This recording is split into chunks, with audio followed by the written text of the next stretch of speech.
we read your holy word. Help us see, Lord, help us learn. Holy Spirit, from its pages lead the way, lead the way. Come and rouse our stubborn will. Lord, make our hearts and souls be still.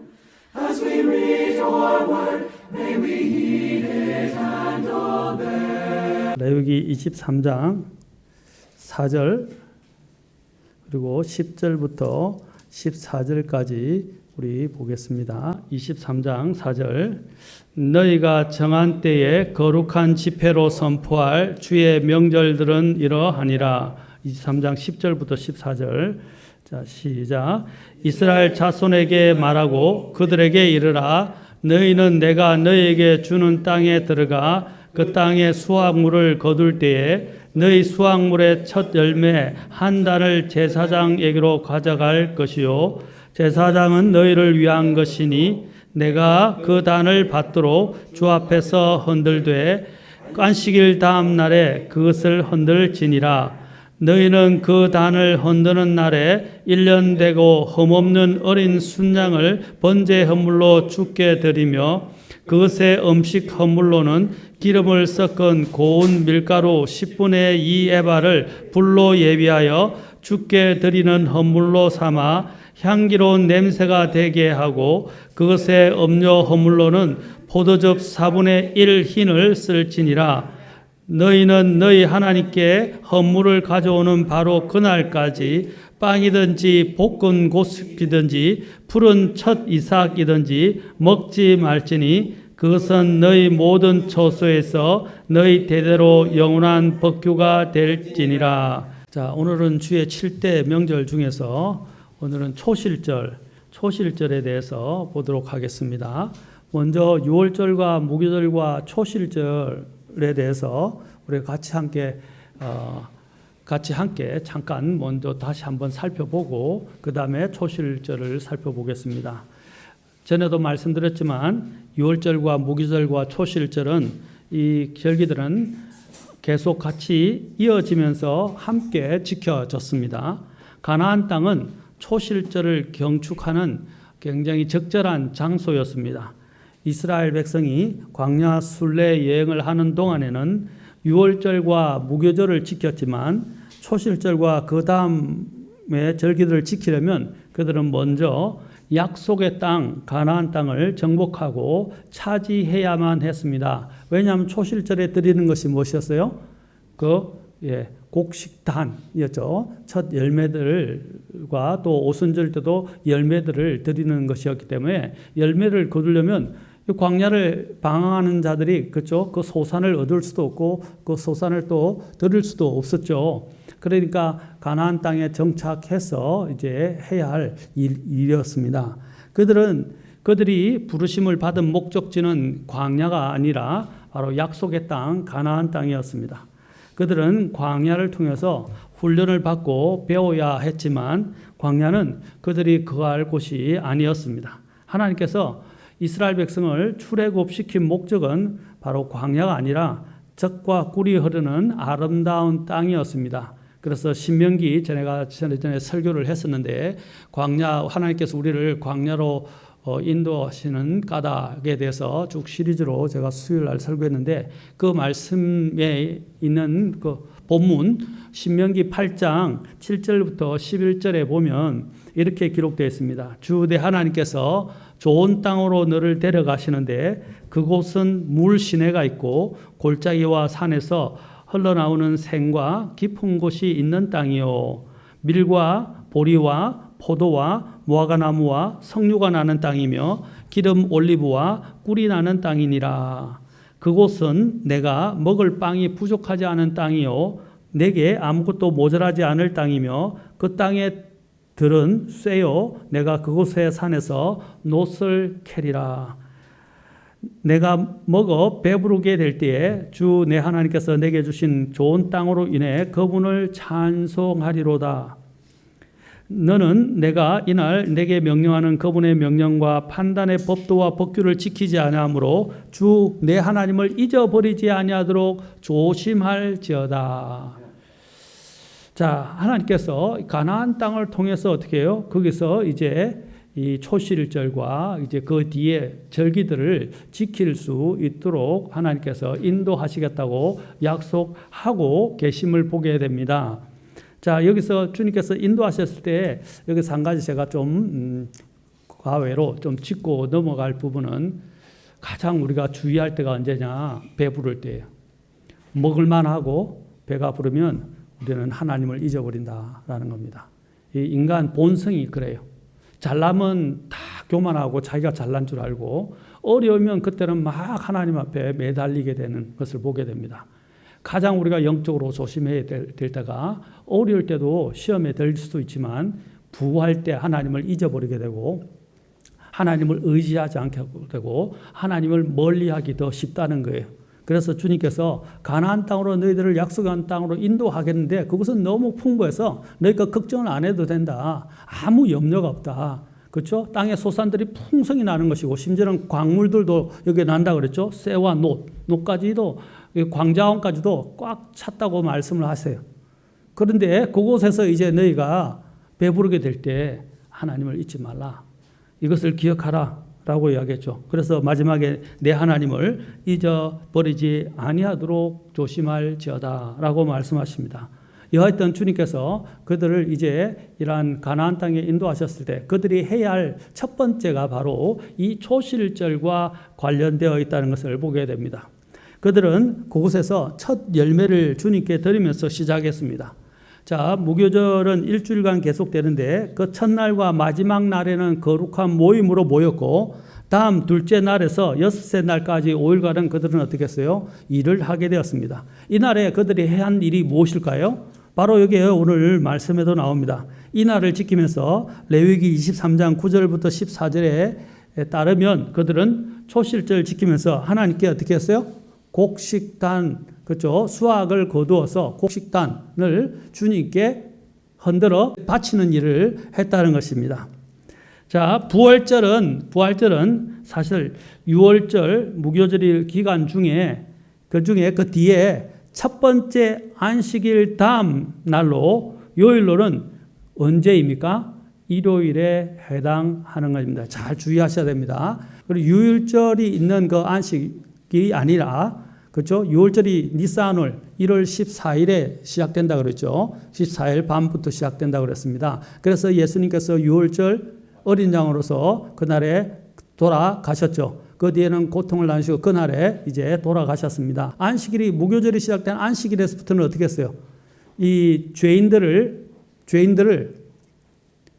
십자가에 계속 매달아 둘 수가 없었기 때문에 어떻게 했습니까? 예수님을 내려있죠. 그 다음에 그쪽 안식일을 이제 보냈습니다. 그 다음에 이제 찾아오는 안식일, 그 뒤에 찾아오는 안식일이 토요일인데 그 토요일은 안식일이고 예수님께서 부활하신 날은 아까 무교절이 시작되는 그 안식일 다음 날이 아니고요. 그 뒤에 찾아오는 토요일에 안식일 다음 날인 그날 첫날에 예수님께서 부활하시게 되었다는 것을 우리는 기억해야 합니다. 이것이 왜 중요하냐? 나중에 이 성경적인 예언과도 관련이 있기 때문입니다. 많은 교회들이 부활절을 그냥 일요일에 주일에 기념하고 있지만 일반 교회에서는 이 6월절이나 무교절은 지키지 않고 있지만 오히려 이 초실절과 관련된 부활절은 지키고 있다는 것입니다. 예, 부활은 굉장히 중요하죠. 우리는 또 6월절 무교절은 지키지 않습니다. 그런데 그들이 잘못 계산이 되어서 지키고 있다는 거예요. 우리가 사순절 대성회 이런 이야기를 들어보셨는지 모르겠지만 일반 교회는 사순절이라 해가지고 사실은 우리 이 예수님이 당하신 6월절부터 시작해서 40일이 되는 때에 그 때를 그들은 성일 삼아서 이렇게 부활절, 순환절과 부활절로 기념하면서 기억하면서 드린다는 것입니다. 자, 그때는 언제냐면 바로 사도행전 12장에서 말하는 이교도들이 지내는 축제일입니다. 축제일. 이교도들이 그 자신의 신의 부활을 그들이 기억하고 기념하는 바로 그 축제일이 이스트라고 되어 있어요. 자, 그러면 그것은 시간상 엄청난 많은 갭이 있게 됩니다. 갭이 있게 돼요. 그래서 그들이 드리는 그 부활절은 성경에서 말하는 그 초실절과 관련된 날이 아니에요. 이해하시겠죠? 그래서 우리가 부활절을 하지 않는 거예요.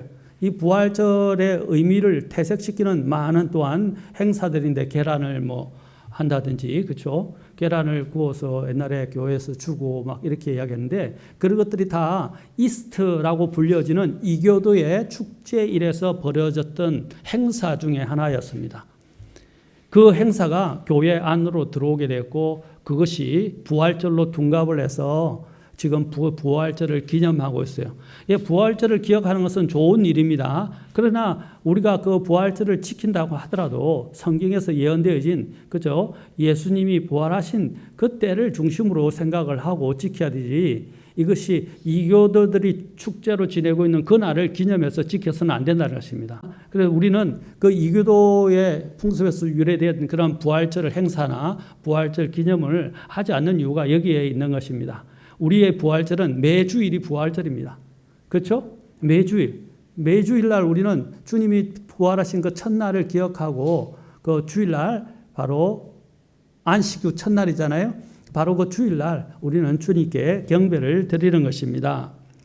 자, 이 부활절 날짜를 이전에 이 정하기가 어려워서 성경과 무관하게 춘분 후 만월 첫 일요일에 지키자고 그때 중세 종교 암흑기 시대에 이것을 합의자고 합의를 보게 되었고 그것을 오늘날 지키고 있는데 이것은 성경적이지 않다. 자, 우리는 성경적인 이러한 부활을 기억하고 지켜야 합니다. 유월절의 영적인 뜻은 전에도 말씀드린 예수님의 십자가의 죽음을 의미합니다. 그리고 무교절은 뭘 의미한다 그랬어요? 무교절은 예수님의 장사됨이라고 말했습니다. 그리고 또한 예수님의 장사뿐 아니라 예수 그리스도 안에 있는 자들의 또한 거룩한 성도의 삶을 이야기한다. 왜냐하면 무교절 동안에는 어떻게 했다고 그랬어요? 누룩 없는 것이었죠. 자, 이것이 나중에 초실절과도 다 연관이 된다는 것을 우리가 알아야 합니다. 전 시간에 이야기했듯이 누룩은 죄와 악을 상징하는데 그래서 무교절에는 뭐라고 그랬어요? 누룩 없는 빵을 먹어야 한다라고 말씀드렸죠. 자, 누룩은 바로 이런 죄와 악을 상징하기 때문에 누룩 없는 빵을 먹어야 한다고 그랬습니다. 그것은 바로 우리 주 예수 그리스도의 죄 없는 삶을 이야기한다 그랬죠. 자, 예수 그리스도의 죄 없는 삶을 그 생애를 이야기합니다. 이것이 바로 초실절과 왜 연관이 되냐? 바로 예수님께서 죄 없이 죽으셨기 때문에 예수님은 죽음을 이기시고 부활하실 수가 있게 된 거예요. 아멘. 만약에 죄가 있었다면 그 죄로 인해서 죄의 값은 뭡니까? 죄의 삭은 사망이잖아요. 그래서 사망에 이르게 되면 영원한 죽음으로 가게 됩니다. 그러나 예수님은 죄 없는 삶을 사셨고 죄를 대신 짊어지시고 자신의 죄가 아니라 사람들의 죄를 대신 짊어지고 죽으셨기 때문에 그분은 그 자신은 죄가 없었다고 말입니다. 그렇죠?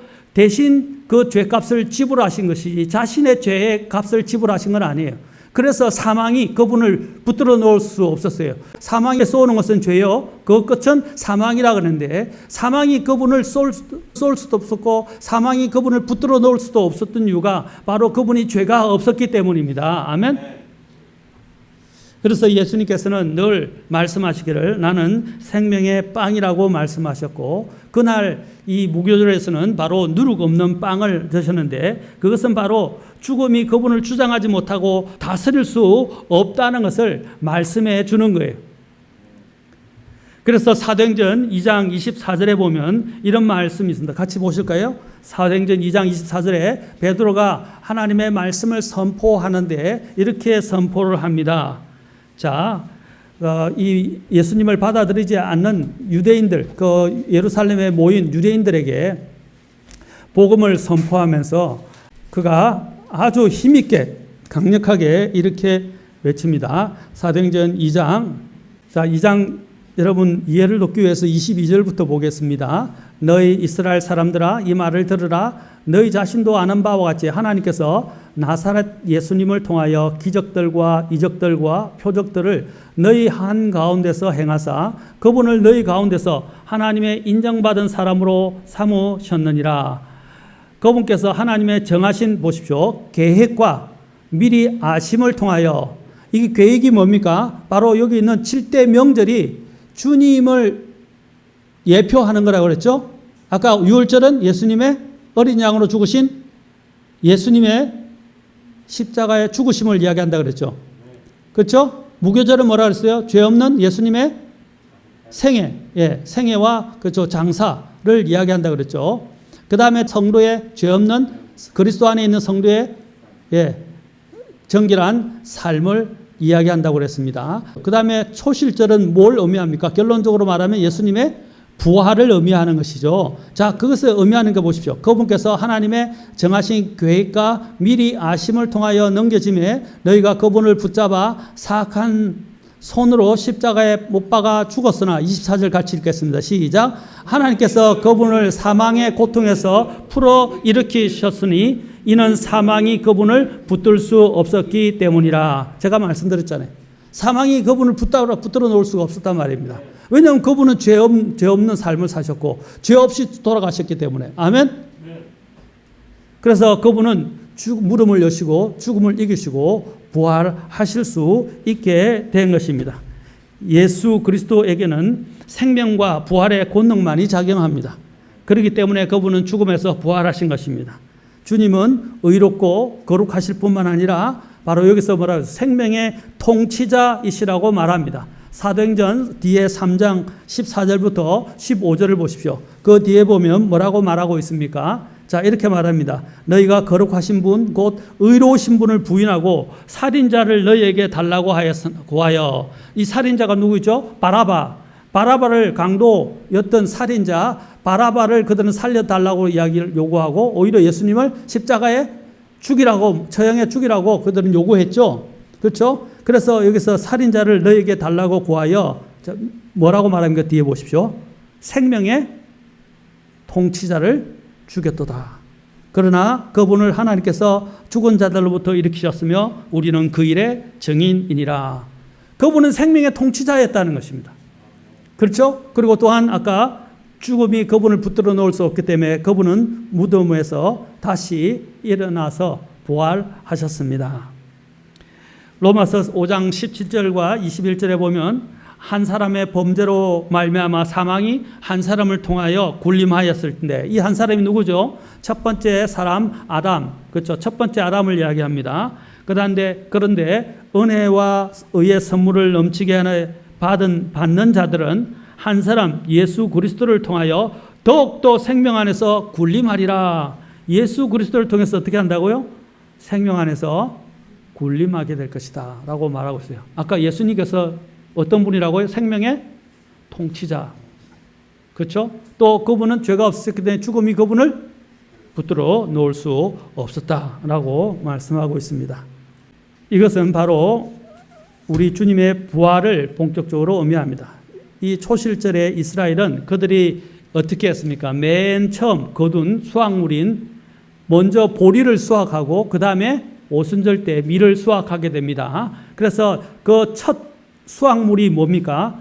그 보리의 단을 제사장에게로 가지고 와서 하나님께 바친 것입니다. 그때 바칠 때 그 제사장은 그것을 가지고 어떻게 했다고 그랬어요? 그것을 가지고 주님 앞에 흔들었다 그랬죠. 흔들어서 안식일 언제 드렸다고 그랬어요? 안식일 11절에 보면 23장 레위기 23장 11절에 보면 제사장이 그것을 받아서 그 단을 받도록 주 앞에서 흔들되 안식일 다음 날이 언제죠? 주일이죠. 예. 그 주의 첫날 바로 주일입니다. 그렇죠? 주일에 그것을 흔들었다라고 말하고 있어요. 자, 이것이 예언적으로도 아주 중요합니다. 그리고 12절에 보면 너희는 그 단을 흔드는 날에 어떻게 했어요? 1년 되고 흠 없는 어린 순양을 번제 허물로 주께 드리고, 이것도 바로 예수님과 관련되어 있는 거죠. 죄가 없다는 걸 말하는 것입니다. 그래서 죄 없는 어린 순양을 번제 허물로 주님께 드렸습니다. 자, 이 곡식단은 바로 누구를 이야기합니까? 첫 곡식자는 바로 첫 수확인 부활하신 예수님을 이야기합니다. 자, 고린도전서로 우리 가서 한번 보겠습니다. 고린도전서 15장 20절 같이 읽겠습니다. 아주 이거는 중요한 말씀이니까 같이 보겠습니다. 자, 함께 시작.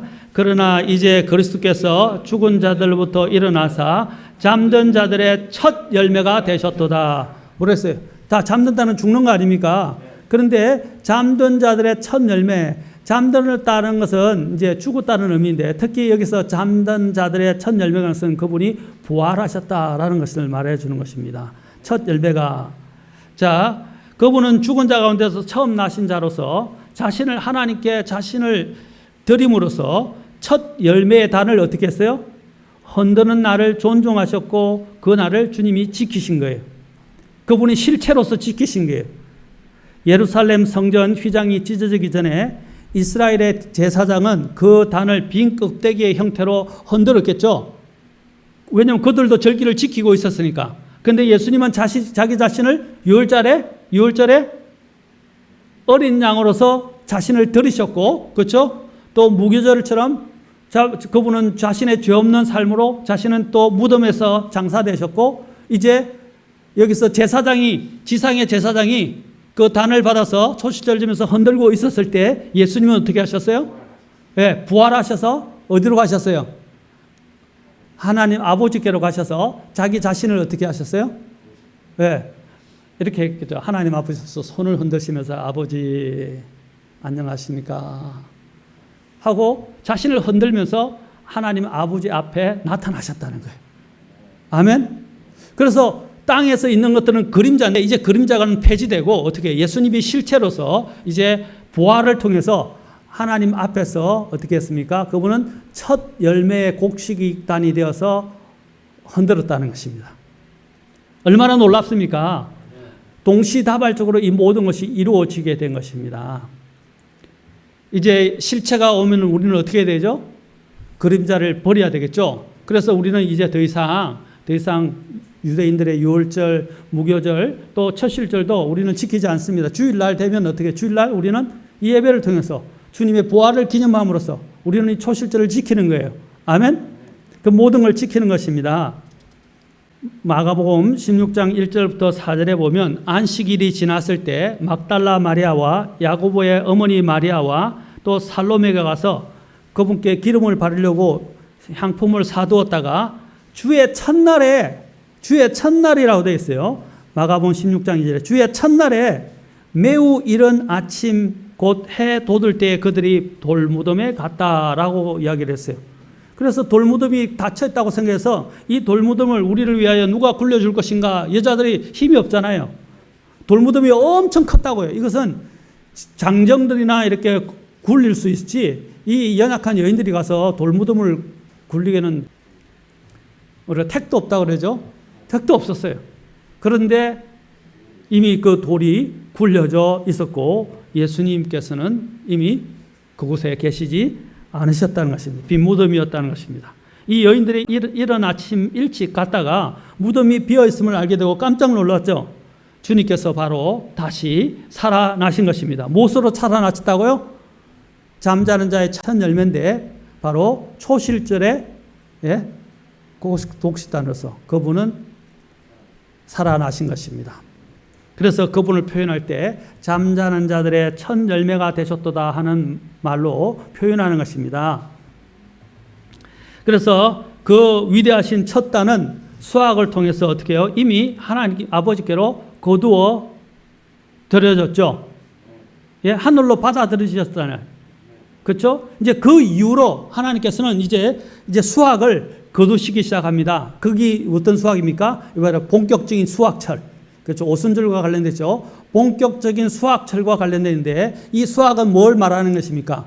바로 예수 그리스도를 믿고 구원받은 사람들의 수학을 말하는 것입니다. 아멘. 저와 여러분이 그렇게 수학이 된 거예요.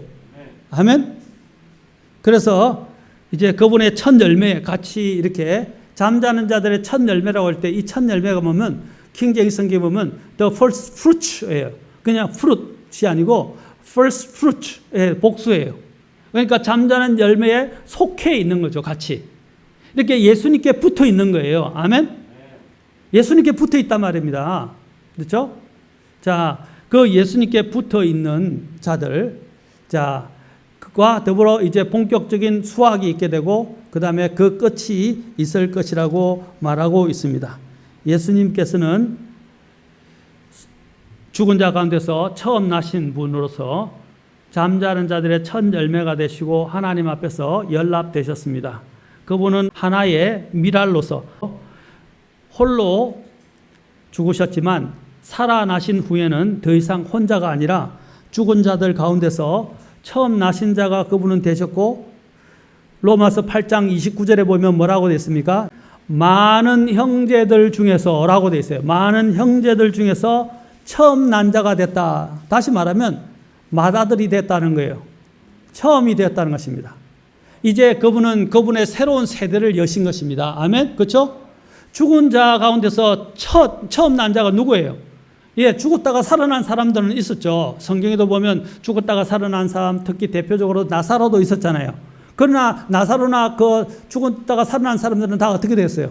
다시 죽었죠. 그런데 예수님은 다시 죽었어요? 안 죽었어요?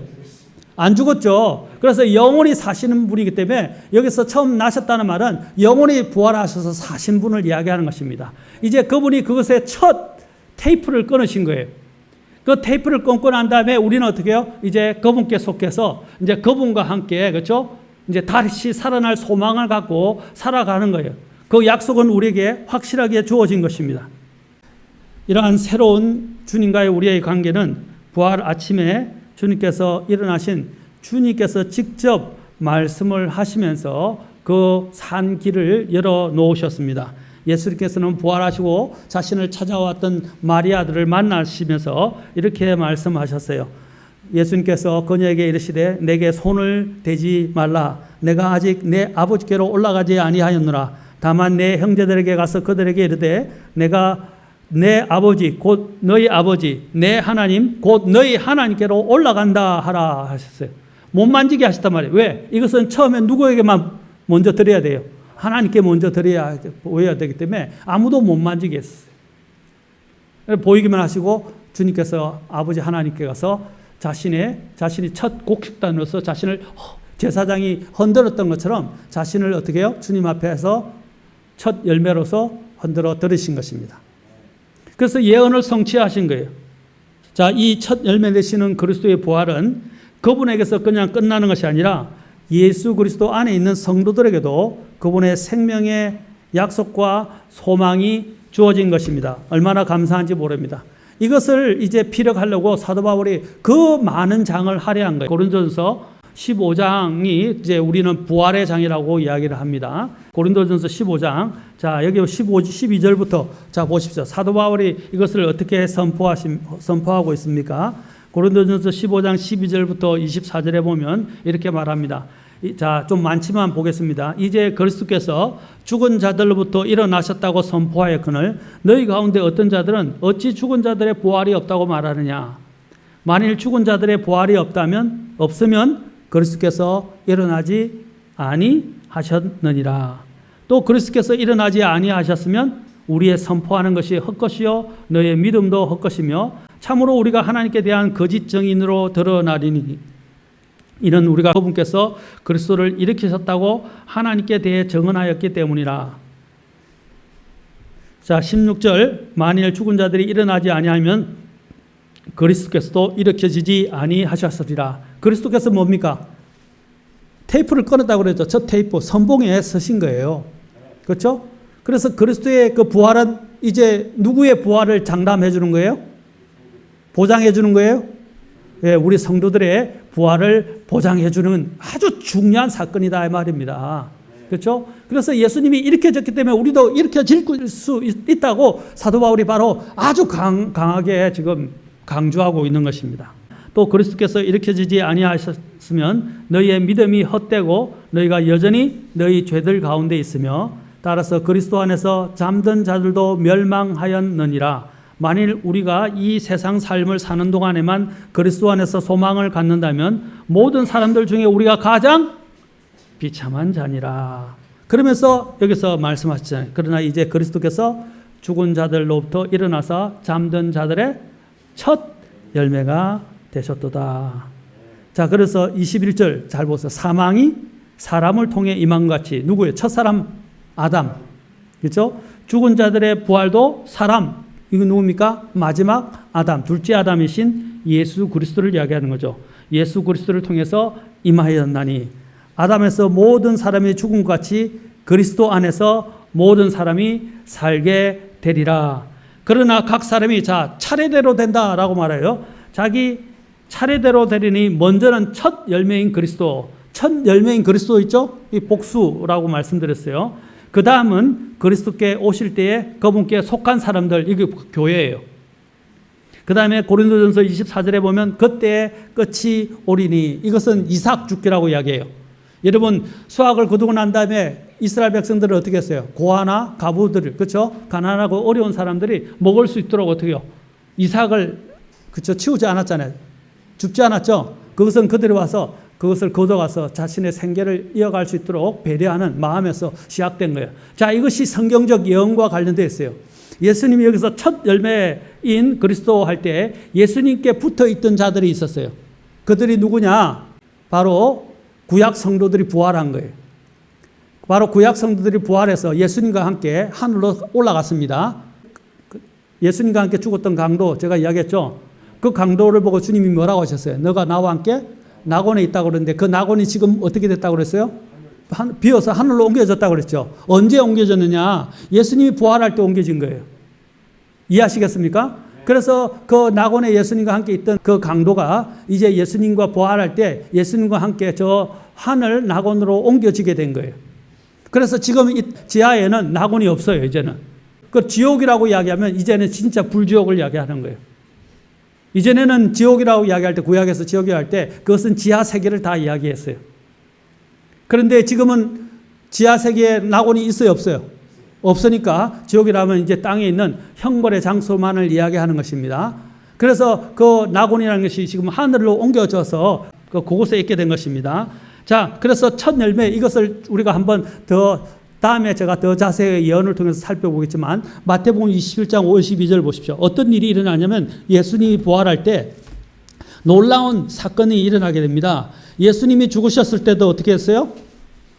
하늘이 해를 가려서 천지가 다 어두워졌죠. 완전히 새카매졌어요.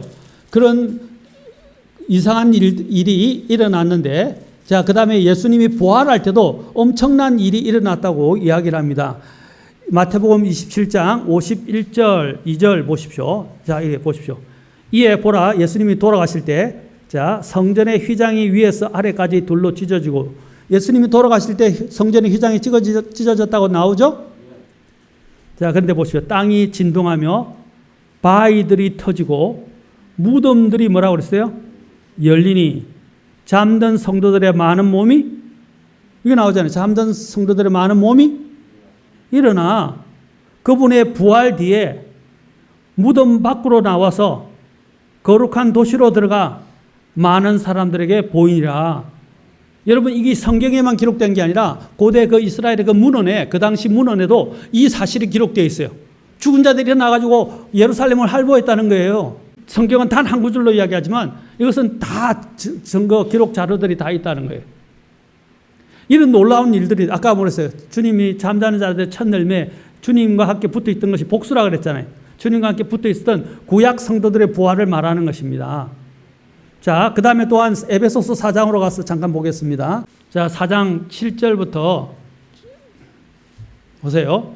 그러나 주께서 우리 각 사람에게 그리스도의 선물의 분량대로 은혜를 주셨나니, 그러므로 그분께서 이르시기를, 그분께서 높은 곳으로 올라가실 때에, 이 말은 뭡니까? 예수님이 부활하셔서 성천하시는 거죠. 포로로 잡힌 자들을 포로로 이끄시고 사람들에게 선물을 주셨더라. 포로로 잡힌 자들이 뭡니까? 죽음으로 인해서 이 땅에 그때 안식 처소인 낙원에 있던 자들을 어떻게 해요? 이제 주님께서 다 데리고 어떻게 해요? 하늘로 올라가셨죠. 그래 9절에 나오잖아요. 그분께서 올라가셨은즉 그것은 곧 그분께서 먼저 땅에 더 낮은 부분들로 내려가신 것이 아니면 무엇이냐. 내려가신 그분께서 또한 모든 하늘들보다 훨씬 위로 올라가신 바로 그분이시니 이것은 그분께서 모든 것을 충만하게 하려 하심이라. 여기 4장 8절에 대한 것들을 난해구절로 했는데 난해구절 아니에요. 뭐라고 예수님께서 아까 이야기했죠? 부활하실 때 무덤들이 열렸자 그랬잖아요. 그래 죽은 자들이 잠든 자들이 일어났다 그랬죠. 그래 그들과 함께 계시다가 이제 주님께서 그들을 데리고 하늘로 올라가시는 구약 성도들의 부활을 이야기하는 것입니다. 자, 그 다음에 여기서 고린도전서 15장에서 먼저는 첫 열매인 그리스도라고 이야기했죠. 구약 성도의 부활을 같이 함께 의미한다. 예수님과 구약 성도들의 부활. 그 다음에 두 번째, 그 다음은 뭐라고 했어요? 그리스도께서 오실 때에 그분께 속한 사람들이라고 그랬죠. 바로 우리 그리스도인들을 이야기하고 수학. 이제 본격적인 수학이죠. 그래서 예수님께서 사역을 하시면서 이제 어떻게 하셨어요? 본격적인 수학에 대해서 이야기를 하셨단 말입니다. 이 수학을 거두어서 하나님께 이제 드리는 때가 대표적으로 언제입니까? 바로 오순절, 이제 오순절입니다. 이제 그리고 오순절 이후에 이제 마지막에 끝나고 난 다음에 끝이 오게 되는데 그 끝이 오게 되는 그 끝이 바로 환란 때 이제 거두어지게 될 그 성도들의 구원을 이야기하는 것입니다. 대환란 때 그때 끝이 올 것이라고 말씀해요. 그러고 난 다음에 이제 하나님께서 예수님께서 왕국을 이제 하나님 아버지께 돌려드리게 될 것입니다. 자, 이제 여기서 또 우리가 알 수 있는 것은 무엇입니까? 바로 예수님이 부활하신 것처럼 우리도 동일하게 예수님의 이 부활을 소망으로 붙들고 우리는 살아가게 된다는 것입니다. 예수님의 이 부활은 바로 우리에게 대한 뭡니까? 바로 본을 보여주신 것이고 이제 선례를 남기신 것이며 우리가 그것을 통해서 우리 또한 예수님처럼 부활할 수 있다는 것을 아는 것입니다. 예수 그리스도께서 일으켜지지 않으셨더라면 우리도 일어나지 못했을 거예요. 예수님이 일어나셨기 때문에 부활하셨기 때문에 우리도 동일하게 부활할 것들을 우리는 확신할 수 있는 것입니다. 직접 주님이 보여주셨잖아요. 그래서 우리가 이 모든 부활한 자들이 이제 참여하게 되는 그 부활이 있는데 부활하게 될 것 아닙니까? 하늘로 올라가게 될 것이죠. 이 부활을 뭐라고 부르냐? 이제 따라서 해보죠. 첫째 부활. 첫째 부활. 자, 그것을 첫째 부활에 대해서 첫째 부활이 얼마나 복된 것인지에 대해서 이야기를 합니다. 계시록 20장 5절과 6절 보겠습니다. 계시록 20장 5절과 6절.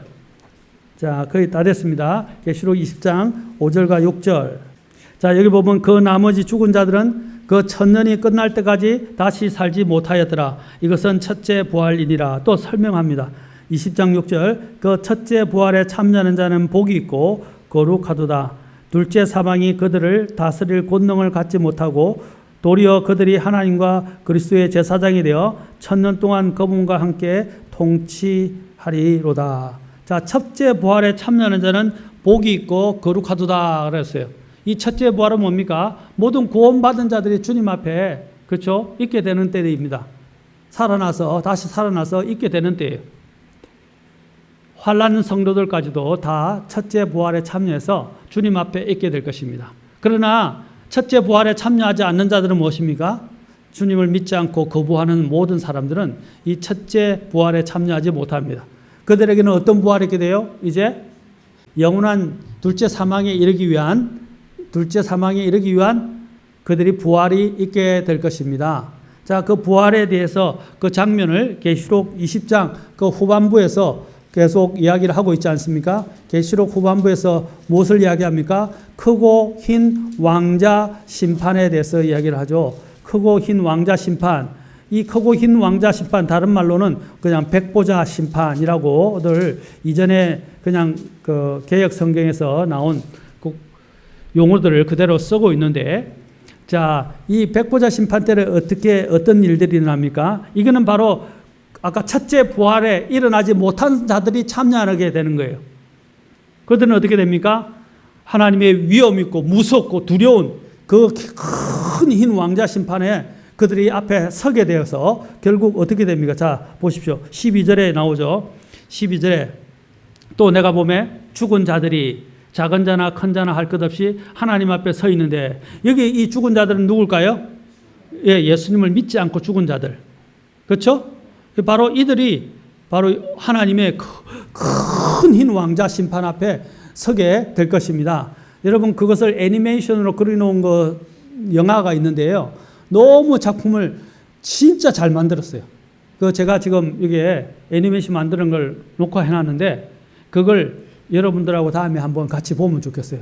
거기 보면 그리스도 백보자 심판에 사람들이 서는 모습이 만화로 아주 생생하게, 만화도 그렇게 잘 그려놨어요. 해놨는데 진짜 간담이 썰널할 만큼 너무 잘 묘사를 해놨어요. 그리고 같이 한번 보면 좋겠습니다. 다음에 꼭. 자, 여기서 죽은 자들이 작은 자나 큰 자나 할 것이 하나님 앞에 서 있는데 책들이 펴져 있고 다른 책이 펴져 있으며 곧 생명책이라.